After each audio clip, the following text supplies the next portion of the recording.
નમસ્કાર, આપ જોઈ રહ્યા છો સ્પાર્ક ટુડે ન્યૂઝ. અંકલેશ્વરના કાસિયા અને માંડવા ગામમાં છેલ્લા 30થી વધુ વર્ષથી ખેડૂતો એક ગંભીર અને વિકટ સમસ્યાનો સામનો કરી રહ્યા છે. ઉપરવાસમાં પડેલા અતિભારે વરસાદ અને નદીના વહેણને કારણે ખેડૂતોની ફળદ્રુપ જમીનનું સતત ધોવાણ થઈ રહ્યું છે.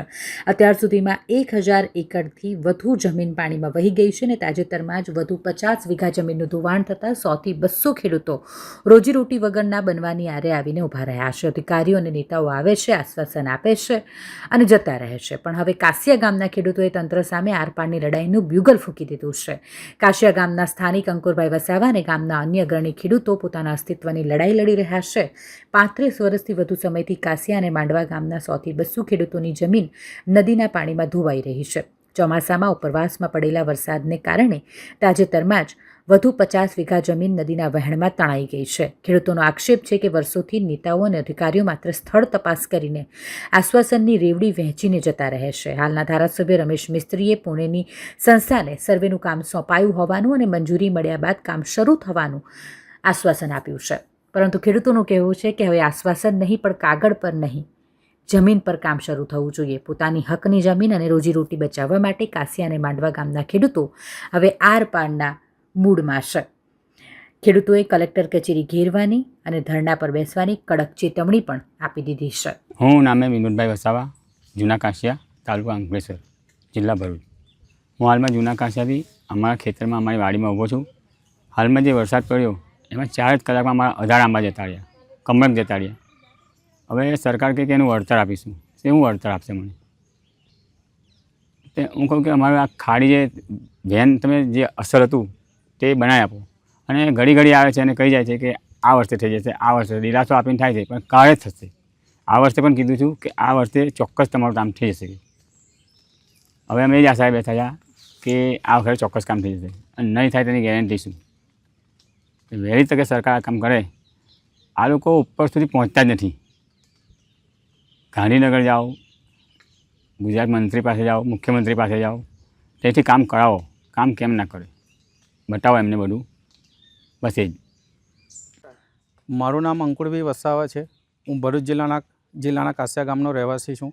હવે ભરૂચ જિલ્લાના કાસિયા ગામનો મોટામાં મોટો પ્રશ્ન હોય તો એક જમીન ધોવાણનો પ્રશ્ન છે. અંદાજિત 30થી 35 વર્ષથી ખેડૂતોની જમીનનું ધોવાણ થાય છે, પણ આજ સુધી કોઈ કામ થયું નથી.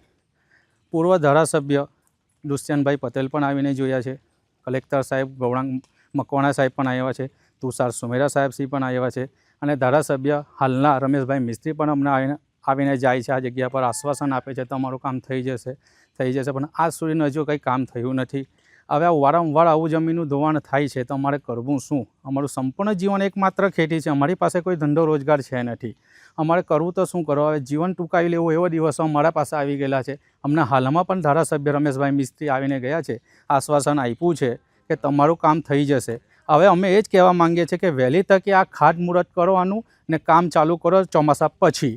એ જ અમે આશા અને અપેક્ષા લઈને બેઠા છે. ને આનું જો કામ નહીં થાય તો આવનારા દિવસોમાં અમે કલેક્ટર ઓફિસ ધરણા પર બેસવા તૈયાર છીએ. અમે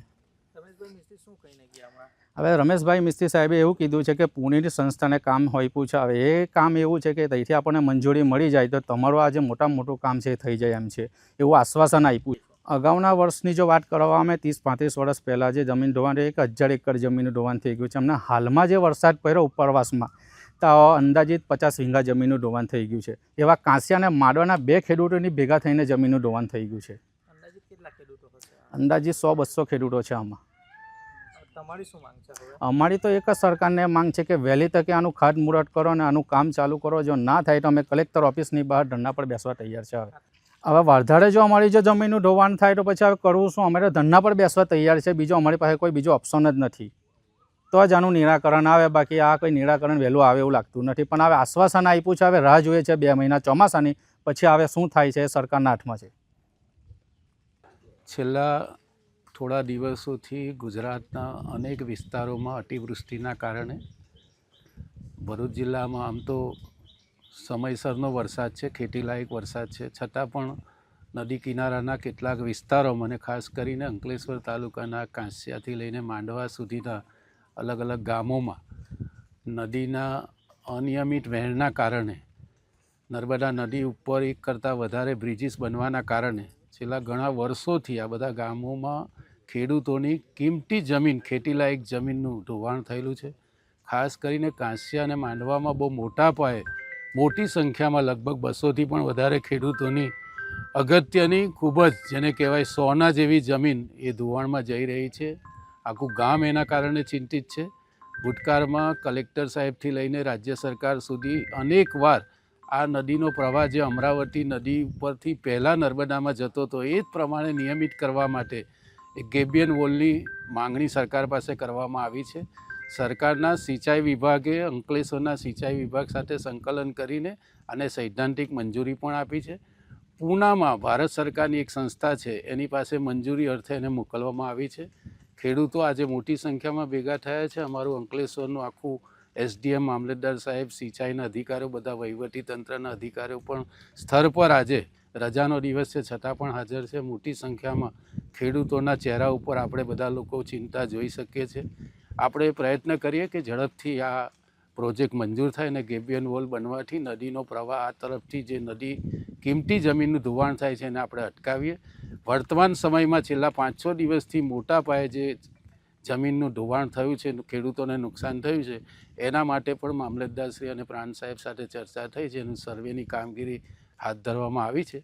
ઝડપથી ખેડૂતની વારે કેવી રીતે સરકાર પહોંચી શકે અને મદદરૂપ થઈ શકાય એ દિશામાં પણ અમારા પ્રયત્નો રહેશે. સર, વર્ષોથી આ સમસ્યા છે. ઘણી જે જમીનો છે એનું ધોવાણ થાય છે. લોકો રજૂઆતો પણ કરે છે, તે છતાં અત્યાર સુધી કોઈ નિરાકરણ નથી આવ્યું. એનું કારણ શું? એ વાત સાચી છે, પણ નદીમાં કોઈ પણ પ્રકારનો પ્રોજેક્ટ, બ્રિજ અથવા તો આ પ્રકારના ગેબિયન વોલ અથવા તો કોઈ ડેમ બનાવવાની પ્રક્રિયા હોય તો આ સિંચાઈ વિભાગથી શરૂ કરીને રાજ્ય સરકારનો વિભાગ અને પૂનાની આ એક સંસ્થા છે એની છેલ્લે આ મંજૂરી મેળવવાની હોય છે. એમાં થોડો ઘણો વિલંબ એટલે થયેલો છે કે અગાઉ જે ડિઝાઇન બની હતી એમાં પ્રાઇવેટ ખેડૂતોની જમીન ઉપર એ દિવાલ આવતી હતી. એના કારણે ખેડૂતોને પણ પાછું વળતર ચૂકવવાનું આવે. એટલે અમારો જે સિંચાઈ વિભાગ છે એણે સરકારી જે નંબરો, સર્વે નંબર જોયા અને પછી એના આધાર ઉપર નવી ડિઝાઇન બનાવી. એના કારણે થોડો વિલંબ થયેલો હતો. ગયા વર્ષનું જે વરસાદ હતું ભરૂચ જિલ્લામાં એમાં સૌથી વધારે નુકસાન થયેલું હતું એ વહેણના કારણે. અને આપણને બધાને ખબર છે કે આખો નેત્રંગ તાલુકો, અંકલેશ્વર તાલુકો, વાલિયા તાલુકો, આ બધા ગામોનું પાણી જેટલું પણ વરસાદનું હોય એ અમરાવતી નદીમાં થઈને નર્મદા નદીમાં જાય છે. એટલે આપણે આ વરસાદી પાણીના પ્રવાહને રોકવામાં અસમર્થ હતા, પરંતુ હવે એનું સોલ્યુશન નજીક આપણને દેખાઈ રહ્યું છે. આગળ સારા પરિણામો આવશે એવી આપણને આશા છે. અગાઉ કલેક્ટર સાહેબ આવીને ગયા, દુષ્યંતભાઈ જ્યારે ધારાસભ્ય રહ્યા ત્યારે પણ આવ્યા, તમે પણ અગાઉ આવીને ગયા છે. ત્યાં તો ખેડૂતોનું એવું કહેવું છે કે માત્ર આશ્વાસન આપવામાં આવે છે, કામ નથી થતું, એવું ખેડૂતોનું માનવું છે. આપણે ડિઝાઇન બનાવી છે ગેબિયન વોલની. અહીંયાના ગામના ખેડૂતોને પણ એની માહિતી છે. ડિઝાઇન મંજૂર પણ કરી છે સરકારે. હવે આ સંસ્થાનો રિપોર્ટ આવે એટલે ઝડપથી આ કામમાં આપણે આગળ વધી શકીશું. અને જેટલું નુકસાન થયેલું છે ખેડૂતોને એના માટે આપણે હંમેશા ચિંતિત રહીશું. સરકાર કેવી રીતે એમની સાથે, એમની પડખે રહે એ માટે અમારા સતત પ્રયત્નો રહેશે. આજે જમીન ધોવાણ જે થઈ છે ખેડૂતોને, એમાં કોઈ ખેડૂતોને વળતર કેવું કંઈ મળશે? અત્યારે જે ધોવાણ થયેલું છે એના માટે તંત્રએ દરખાસ્ત બનાવી રહી છે, તૈયાર કરી રહી છે. એમાં અમે વધુમાં વધુ ખેડૂતોને મદદરૂપ થવાના પ્રયાસો છે સરકાર સુધી મોકલવાના છે. 1-2-3 દિવસમાં જ આ રિપોર્ટ મોકલવાના છે. આખા રાજ્યમાં અનેક જગ્યાએ અત્યારે નુકસાન અને એનું સર્વેના બધું ચાલે છે. એમાં આપણું પણ અહીંયાથી બધી વિગતો જશે. સરકારમાંથી કેવી રીતે મદદ મળે એની થોડી સમય આવે, રાહ જોઈએ આપણે. મને વિશ્વાસ છે કે આપણને બધાને મદદ મળશે. કેટલા સમયમાં હવે આ કામ છે એ થશે? અહીંયા આપણે તૈયાર કરવાની દરખાસ્ત આપણી જવાબદારી છે. અમે 2-3 દિવસમાં જ પૂરી કરીશું. આમ તો 3 દિવસ પહેલાંથી અહીંયાના ખેડૂતોને આ ધોવાણ થઈને જાણ કરી ત્યારથી જ અમારી તંત્ર સાથે વાત ચાલુ છે. એમણે લગભગ બધી તૈયારી, કેટલા સર્વે નંબરમાં, કેટલા એકરમાં નુકસાન થયેલું છે, આ બધાની પ્રાથમિક માહિતી મેળવી છે. ઝડપથી 1-2 દિવસમાં દરખાસ્ત કરીને અમે રાજ્ય સરકારને મોકલીશું.